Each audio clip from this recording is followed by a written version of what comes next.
Well, hello everyone.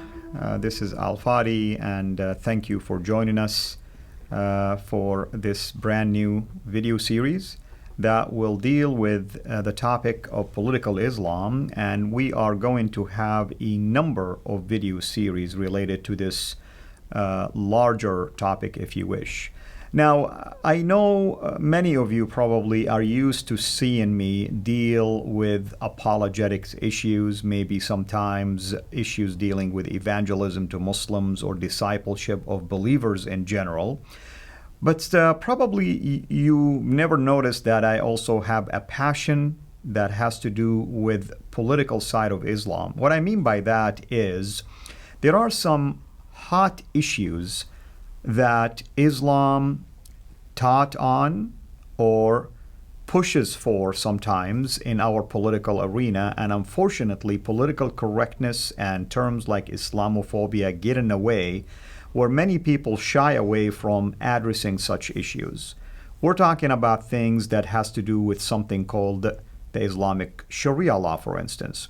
Things related to what does Islam say about women?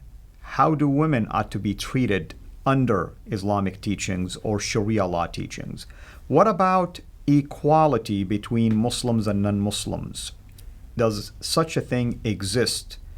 And what about also issues like slavery under Islam? What does Islam teach on this issue? Did early Islam deal with it? Were there slaves under Islamic leadership throughout the history of Islam? Is it still promoted? Whatever teaching we come across that handles all of these issues that I just mentioned, is it still applicable today, practical today? Because you hear things sometimes like, oh, that was in the past, it doesn't apply today. Who do we turn to, or where do we go to be able to really get a clear answer? But here is another thing. Many probably of you will say this, but I'm not an Arab, or I'm not a former Muslim, or I'm not familiar with the Middle East, because oftentimes we associate Islam with that area. Or maybe your Muslim friends told you, well, there are scholars that know these things, and maybe you feel ill-equipped to handle issues like this. Well, you'll be surprised today and throughout this series to know that it's not as complicated as you might have thought originally. And for that reason, I brought with me here a dear friend and a brother. Name is Dr. Bill Warner. Many of you probably have heard of his name. Maybe even you watch his videos. He has his own ministry that I'll ask him shortly to address with us and introduce you to it. But the reason why I wanted Bill to be here with me, first, we have this wonderful relationship and friendship together. We've done similar things in the past, by the way, when a ministry that I was involved with launched a book called The Quran Dilemma. Myself and Bill did a number of videos related to these kind of topics that I just mentioned to you. With that said, I'm going to now turn my attention to my guest here, Dr. Bill Warner. Bill, what an honor to have you, and I am so excited that we are able now to reconnect again over such hot topics in our political environment these days. The series we did on the Quran Dilemma was some of the most pleasant work I've ever done. I was amazed how smoothly it unfolded, because you and I had never met each other before this. That's correct. That's correct. But anyway, I'm delighted to be here to talk about what I think the most important question of the 21st century is, what is the true nature of Islam? Right. And so we're going to deal with that today, the true nature of Islam. Wonderful. Well, Bill, why don't you just give people just the Reader's Digest version about who Bill Warner is and what does Bill do, and your website and so on and so forth. Well, I'm a scientist by training. But my study of Islam started when I was 30 years old. I'm now 78. So I've been studying Islam for a long time. My first interest in Islam was something called Sufism. I see. Okay. And so this was in the 70s, and I was fascinated by mysticism. And Sufism was told to me that it was Western mysticism. Thought, well, I'd like to try this out. So I studied with a sheikh for about a year, but I describe it as a beautiful marble palace, but there's some locked doors to the basement and something smelly coming out of the basement, but you can't open the door and find out what it was. So I stopped the study of Sufism. Later I began to realize that it was intuitions I had about both Sharia and jihad. So that was my first, then I set that aside. And then later, years later, I became a professor at TSU here in Tennessee, and I had many Muslim students. Now, I believe if you want to understand somebody, it's good to understand their religion. And so I started, this time picked up the Quran, which we'll later say I shouldn't do. But anyway, I picked up the Quran for my first introduction and read it, plowed through it. It took real effort to do it, but I did it. Then when I got through that, I says, I need to read about Muhammad now. So as a consequence, I read about Muhammad, and then I went, we have a problem here, Houston. And so on 9/11, when I saw the second plane hit the second tower, I realized I lived in a society that didn't know Islam from anything. Right. They didn't know a Sikh from a Hindu, from a Muslim. And so I realized that as a scientist, I love to deal with hardcore basic facts. And so I decided that I would make the sacred text of Islam easy to read. Because let me assure you, in their native form, they are not easy to read at all. That's correct. And I would attest to that, of course, as someone who is from that background. So, but let's start off with how we know Islam. Most people think if they're going to know Islam, they need to start with the Quran, like I did. And that's the natural tendency, of course. Right. But how many people do you think have picked up a Quran to read it and never finished reading it? Probably a lot. I bet you the majority of the people who pick up a Quran do not finish it. Because it's incoherent, Precisely. And at first this incoherence passes as some subtle wisdom, some etheric, like subtlety or something. We just need to dig into it, we'll get the insight. But it turns out the book was written so it's hard to understand from this very foundation. Right. And then the other thing I learned is you don't want to start with the Quran at all. You want to start with Muhammad. And the reason is the logic behind that, and especially from a Western, mindset. Well, first off, if you read the Quran very carefully, you will suddenly realize that again and again, as a matter of fact, I counted them up 89 times. There's 89 verses in the Quran which say that Muhammad is the perfect model of human behavior. Well, if this is the perfect model of human behavior, if this is the perfect Muslim, let's start off and find out what the perfect Muslim looks like. Because the beautiful part about this is his life is a story. Right. And here's what's important about a story. Most people don't remember facts very well, but everyone can remember a story. Correct. So if I just dump a pile of facts on the table, you're like, I'm going to pick this one out. It's like a jigsaw puzzle that's not put together. You can pick up a piece and look at it. But what you do if you read the whole story is you now have, the jigsaw puzzle was laid out and you could finish it, you see this is what it's about. So, but why isn't the original biography easy to understand? Because when you study the biography of Jesus, which we can call the Gospels, it's a straightforward story. But the story of Muhammad's life is called the CIRA, which I understand is Arabic for just meaning a biography. That's right. And that's, by the way, my own ministry is called CIRA. And, I did it kind of like a play on words. I like that. I wanted, connection with the fact that I deal with Muslims. Right. Yeah. So why can't you read it and easily understand it? Well, it's 800 pages. It's this thick.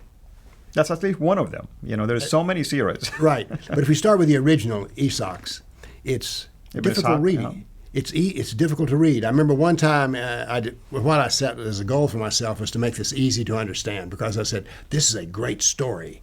And it really is a great story. It has spies, counter-spies, plots, schemes, massacres, ambushes, sex slaves. It's really a Hollywood movie if you would make the movie. Right. But why is it so hard to read? Well, an editor of mine, when I wrote a paragraph in the condensed version which I wrote, she says, what is it? This paragraph is vague in its meaning. I says, well, here's the original. So she read the original and she says, well, first off, is the rest of the CIRA like this? I says, yes. She says, oh my word, this is almost impossible to read. I says, it is difficult. And she says, you're right, the original is ambiguous, so just leave it as it stands. But I wanted to make it possible so that anyone could read the story of Muhammad because they will remember the story of Muhammad. That's correct. And it's fair to say he is the leader of the Muslim community, continues to be the leader of the Muslim community. I find it hard to believe that any Muslim would speak ill of Muhammad and feel like safe or even accepted in their community. In fact, you probably can say something negative about the God of Islam as a Muslim, and you may survive it.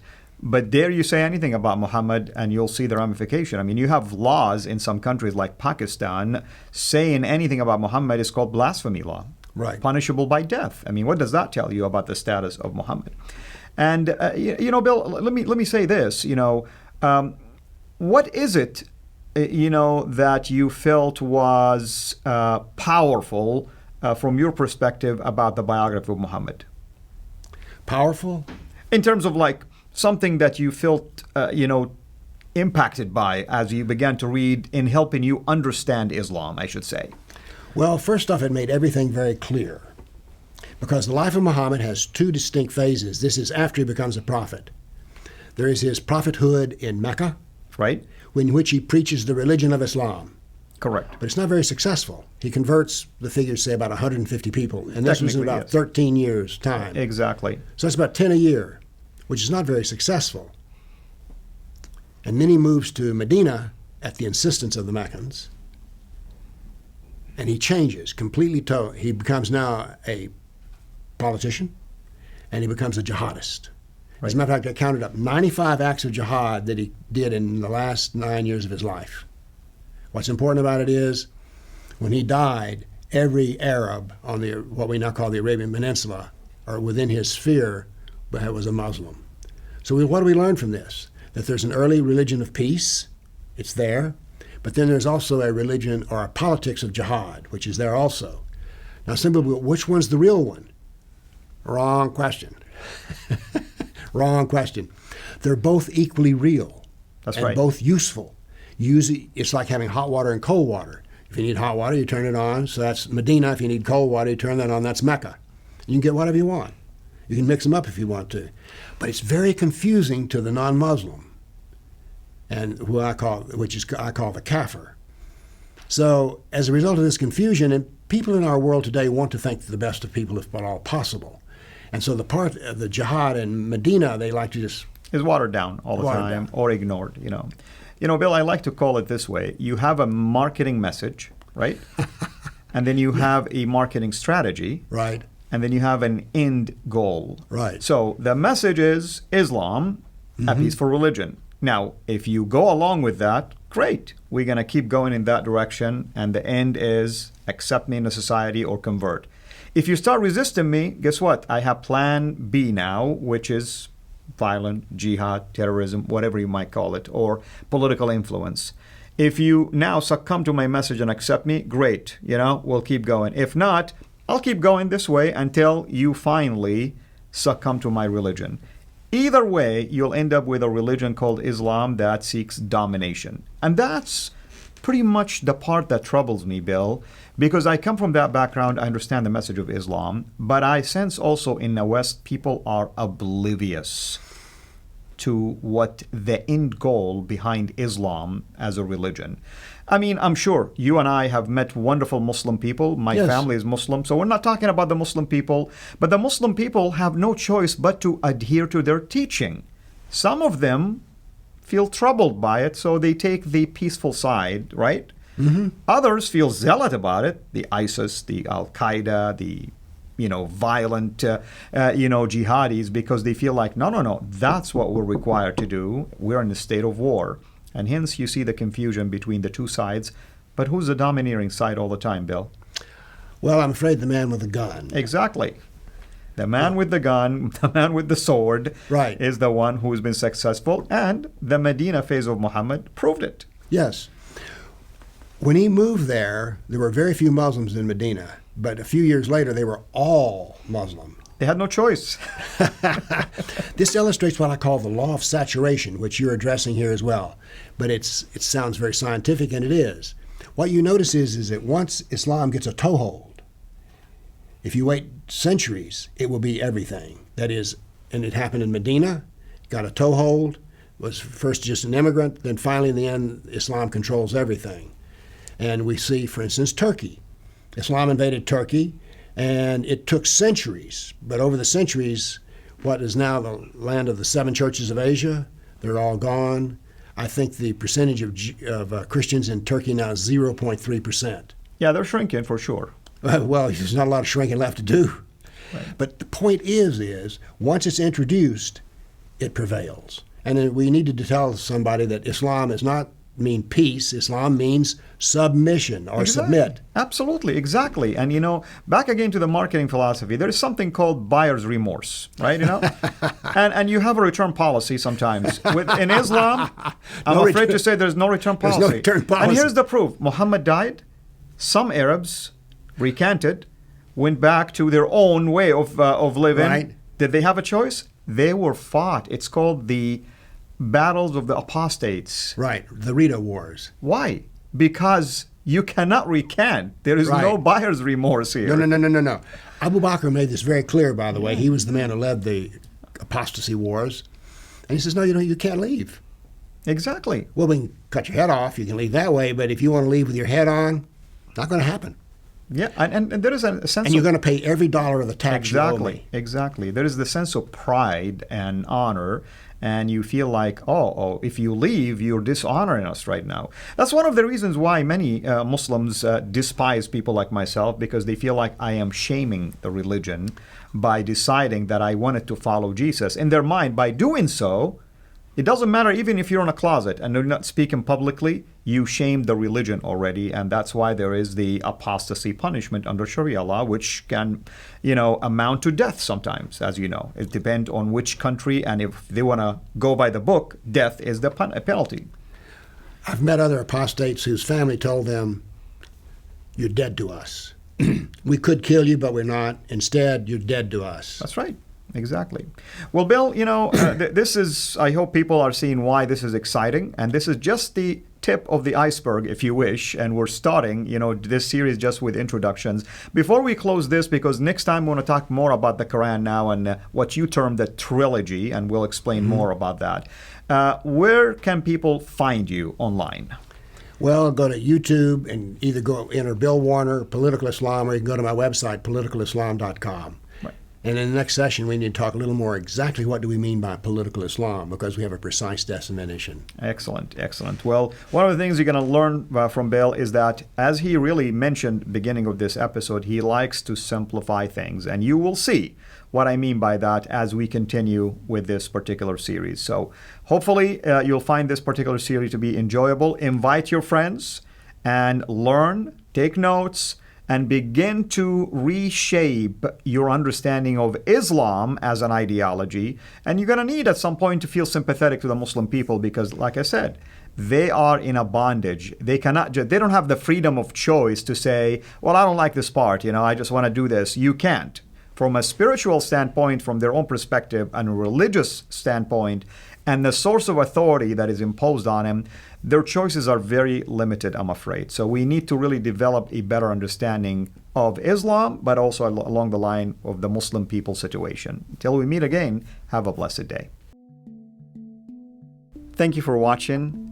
Please like our video, and we encourage you to subscribe to our YouTube channel, CIRA International. And be sure also to click the bell so that you receive notifications whenever we upload new videos into the channel. And finally, I like to prayerfully encourage you to become a patron through Patreon. Your giving is much needed and will enable us to produce more and more of videos like this so that we can publish them on a weekly basis. So thank you in advance.